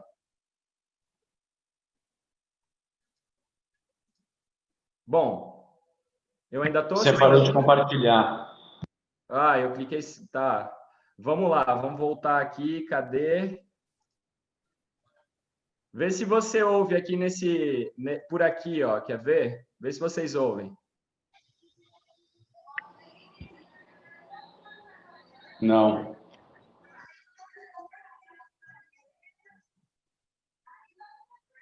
Então, a nossa companheira Luciana, né, fazendo uma narração magnífica e gloriosa, nossa comunicação interna aí, né, falando que todos trabalham, ali não tem perdão para ninguém, né? Então, tá o Foguete ali trabalhando junto, o seu Eugênio, a proprietária do SAF ali na roçadeira, as mulheres fazendo esse trabalho de limpeza das linhas entre linhas. A gente tinha uma presença aí de gengibre, açafrão, inhame e mandioca no meio. As crotalárias marcam a linha das frutas e a linha do margaridão de biomassa, né? A gente pode ver nessa daqui, ó, o margaridão aqui atrás, aqui as crotalárias, e a gente derrubou toda essa matéria para futuramente enleirar e ver. A gente fez o levantamento, né? A comadre Negra teve um problema de saúde com a família, com uma neta dela, e teve que ficar parada um tempo. Então a gente fez, quando ela retornou aqui para a região, a gente fez essa ação solidária de articular coletivamente. Então é mais ou menos isso que eu queria trazer, né? Uma síntese do nosso trabalho que está começando, está avançando, né? A gente está ansioso para passar esse momento de pandemia e poder voltar a articular coletivamente nas outras vilas aqui do Alto Xingu, que é o nosso foco, e seguimos aí fortalecendo a agricultura familiar e a transição agroecológica. Muito obrigado. Beleza. Valeu, Rubem. Mostrou aí as atividades na parte de sistema agroflorestal aplicado, né? Áreas novas, manejo. Mostrou o cacau do Denis Tom, pena que ele não estava aí para poder falar dos manejos e trabalho de fertilização sendo feito com eles. Então, pessoal, acho que foi isso. Antes de concluir o encontro, veio algumas perguntas aqui e eu queria direcioná-las a algumas pessoas, vieram meio jogadas, mas veio uma em específica. Dona Josefa ainda está com a gente? Caiu também. Então, tudo bem. Aí, qualquer coisa, a gente pode responder essa junto. Mas vou dar os focos primeiro. Keila, como é que você enxerga a manutenção dos sistemas depois de implantado? Você citou aí que não conseguem acompanhar, que o sistema é complexo, tantas cidades, o projeto grande. A pergunta foi como é que você enxerga essa manutenção depois da implantação. Imagino que o foco seja como manter, após aplicado, esse sistema de cacau em agrofloresta. Como que ele se paga, enfim. Vitor, a gente vê com dificuldade, né, essa questão. A implantação, ela é a parte mais fácil de ser feita, né? Você fez o preparo de área, seja ele mecanizado ou incorporando biomassa, né? Você vai implantar. A questão é, quando você vai fazer o manejo, né? Os tratos culturais. Aqui, você sabe, nós estamos numa região que a regeneração natural ela é bastante forte, então precisa roçar mais vezes, né? Isso é custo. A gente tem que ter o cuidado de não deixar solo exposto. Tem agricultores que gostam de capina, isso é um problema, né? Já tem uns que não gostam de fazer, só implanta, mas não tem tempo ou não tem recurso para contratar mão de obra para desenvolver os tratos culturais, e sem um acompanhamento mais contínuo, mais presente, perde o estímulo, né? Aquele agricultor, muitas vezes, ele como é uma novidade, ele não consegue ter o estímulo suficiente, né, para poder seguir com o sistema. Eu observo muitos SAFs cacau abandonado, né, porque ele não consegue plantar suas anuais e temporárias todo ano dentro daquele sistema, justamente com dificuldade nessa prática de preparo de solo dentro do sistema já implantado. Ele não tem um conhecimento de plantio direto, então fica difícil, né? E aí, nessa tecnologia, e aí que entra a importância de entidades, de instituições como a de vocês, que está acompanhando e ensinando, né, toda essa parte do manejo de SAFs. Então, se não houver esse acompanhamento no manejo dos SAFs, com certeza o índice de abandono vai ser sempre grande, né? As pessoas não vão entender a tecnologia. Antes de fazer a próxima pergunta, que vai ser para o Wallace e para o Rubem, né, eu queria só comentar isso aí que você falou, que muito vai trazer esse encontro, o grande foco, né, são os agricultores técnicos. Então, acho que esse acompanhamento não necessariamente precisa ser feito por nós, né? Pode ser muito bem por um agricultor, Deniston, Dona Josefa, né? Tem vários expertises diferentes no meio dos agricultores familiares que a gente sabe muito bem, né? Dona Josefa, não só nessa parte de diversidade de renda, de produção, é uma exímia administradora, né? Anota tudo, faz fechamento semestral da propriedade. Então, assim, o próprio Deniston, um belo, um dos cacaus mais bem manejados que tem. Então, assim, esse acompanhamento pode se transformar de agricultor para agricultor também, que, lembrando, mas não é o grande foco desse projeto nosso, né? Vitor. Não agora, mas manda brasa, pode falar. Se você me permite, eu tenho feito algumas colocações no sentido dos filhos de agricultores que têm estudado nas escolas familiares, a Escola Família Agrícola, como também nos IFs, né? Ou mesmo na universidade. Eu tenho dito a esses colegas, futuros colegas, que a propriedade é uma empresa rural e que talvez hoje seja muito mais importante esse profissional, esse futuro profissional, voltar para dentro dessa propriedade e fazer com que ela se torne economicamente viável, né, ambientalmente correta, do que arrumar um emprego numa entidade, num órgão público, né? Muita gente se formando, muita gente no mercado de trabalho, e o desenvolvimento sustentável perpassa por esses profissionais fazendo a diferença na zona rural, no meu entendimento, né? Então, eu acho que isso, sim, e, claro, os agricultores também, agricultores formados, né? Hoje a gente tem verdadeiros especialistas no campo, agricultores que são especialistas. Aí, por isso, também o intercâmbio, eu diria, é uma coisa muito importante, né? Que divulga bem a tecnologia, que ensina, né? Perfeito, já vou anotar aqui alguma coisa a incluir no nosso planejamento, esse intercâmbio entre municípios. Mas é isso, obrigado pela contribuição, acho que você respondeu muito bem. Colocação. E uma última pergunta para a gente fechar também, já estamos a 15 minutos passado do nosso tempo, mas eu acho que é interessante, surgiu essa dúvida, né? Então, é para o Wallace e para o Rubem aí, ver quem quer responder, se os dois quiserem dar um pitaquinho, mas por favor, sejam breves. Como que essa cobertura de solo, essa questão toda que vocês falaram, da água e tudo, né? Como é que essa cobertura de solo melhora e barateia esse sistema agroflorestal? Então, eu imagino que esteja querendo puxar, talvez, grossura da cobertura, qual tipo de cobertura, o que ela faz para que melhore o solo. O Wallace apresentou isso, né? Mas já vocês puderem só, então, talvez dar uma relembrada ou ser um pouco mais direto, específico. Obrigado pela pergunta. Eu acho que de tornar mais barato, tá? O Rubem pode falar melhor do que eu nessa questão. Eu posso falar do ponto de vista ecológico. A cobertura do solo, né? A diversificação da cobertura do solo, ela auxilia na diversidade de nutrientes que entra ali, né? Então, você vai ter mais nutrientes chegando, né? Você tem todo o ecossistema do solo funcionando.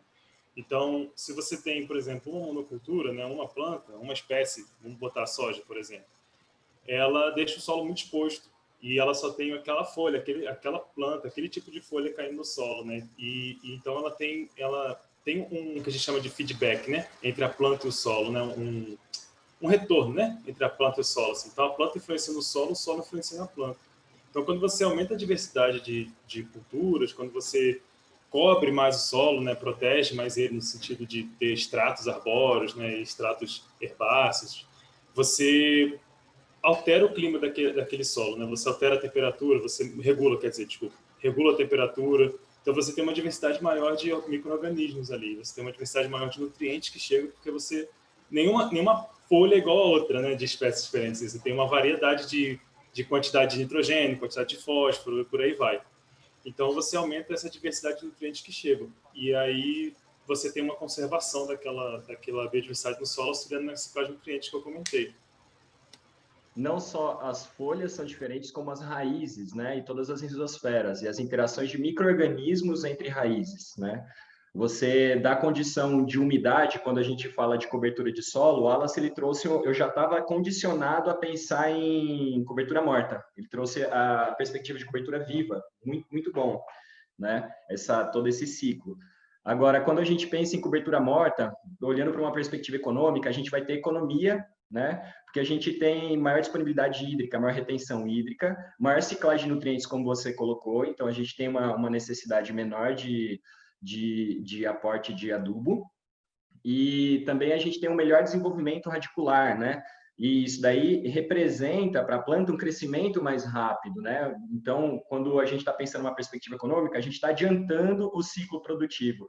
E cada vez que a gente faz esse manejo de tirar essa parte viva, baixar ela e organizar, a gente está dando um pulso no sistema, né? A agrofloresta, ela mimetiza a natureza e a floresta, o que demoraria 100 anos para gerar um dossel gigantesco, uma árvore cair, abrir uma clareira, e aquele nutriente foi acumulado naquele ser ali por anos, né? Ser disponível para essas plantas, nesse sistema que a gente está manejando, a gente está aumentando, né, a disponibilidade e aproximando ali 100 anos de tempo na história, né? Quando a gente pensa num sistema agroflorestal com um foco de produção econômica, o desejo é a gente produzir mais rápido, né? E a gente conseguir ter esse retorno mais rápido.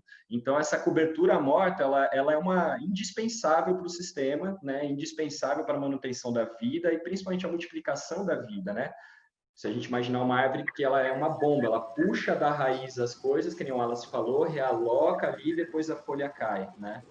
E isso daí tem um impacto profundo, não só localmente, mas economicamente, se a gente for pensar que existem rios voadores, né? A influência da Amazônia na questão de chuva e disponibilidade no Sudeste, se a gente extrapolar isso, a lógica permite, né, correlações absurdas, assim. E muito, muito bacana a pergunta. Beleza, só querendo retomar algumas palavrinhas. Vai, continua. Uma pequena complementada, rapidinho, eu prometo. Essa cobertura morta também que o Rubem falou, ele é habitat, né, para diversos organismos, né, que fragmentam a própria serrapilheira, né, que a gente chama, né, essa cobertura que cai ali. E também auxilia na retenção da água. Então, também diminui o que eu chamei de lixiviação, né, na apresentação, que é a retirada desse nutriente por a água varrer, né, os nutrientes do solo. Então, mantém também. Então, você diminui a quantidade de necessidade de fertilizantes. Fazer uma pequena complementação, eu ia usar isso aí, vamos concluir, já estão aqui o pessoal querendo sair cheio de fome. Só usar o que vocês falaram, algumas palavrinhas só para, né, tem muitos agricultores acompanhando a gente, alguns alunos iniciais na universidade, mas questão hídrica, pô, galera, é irrigação, né? Então, o que o Rubem falou no começo é a necessidade de menos irrigação, menos input de água, colocar água no sistema. Sistema radicular, para alguns que não, às vezes, perderam, é as raízes se desenvolverem melhor, você facilita as raízes se desenvolverem melhor. O solo vai estar mais calmo, o solo vai estar mais tranquilo, né? Se a gente fica debaixo do sol, a gente queima. Ainda mais eu que sou branquinho, né? Então, assim, quando você tem um toldo, você fica tranquilo na sombra, a cobertura do solo faz esse efeito. né? Seja ela viva, seja ela morta. Né? Essa questão de fertilidade toda aí que o Wallace já tocou e o Rubem concluiu bem com essa poda e facilitando tudo.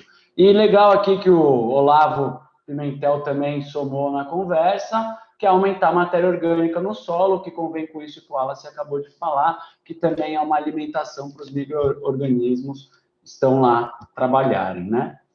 Mais alguma colocação rápida de algum dos participantes? Silêncio é consenso, mas é isso, pessoal. Muito obrigado. Obrigado, Wallace. Obrigado, Rubem. Obrigado, Keila. Obrigado a Jéssica, da nossa comunicação, aí sempre dando um suporte. Né? Obrigado, Selma, que está nos acompanhando aí no escritório junto também, no apoio. E obrigado à participação, dona Josefa. Muito obrigado aí da sua casa. A gente sabe como é que é a vida de vocês aí, né? Ainda mais essa época de chuva, sempre presente com a gente nos eventos, sempre na parceria com a MPPF. Denisson, uma pena que caiu, mas também mora muitos quilômetros longe da gente aqui e topou. A gente articulou tudo por WhatsApp, então acho que foi um avanço, pena que não deu certo de ouvi-lo. E, pessoal, obrigado pela presença. Vamos ter mais um daqui 15 dias, que vai ser para concluir o ano, não para concluir o ciclo dos webinars. Os últimos ou os primeiros ficarão para o ano que vem, né? E é isso. Daqui 15 dias vamos falar um pouco mais da gestão, da renda, em torno dessa temática de agroecologia, biodiversidade e sistema agroflorestal.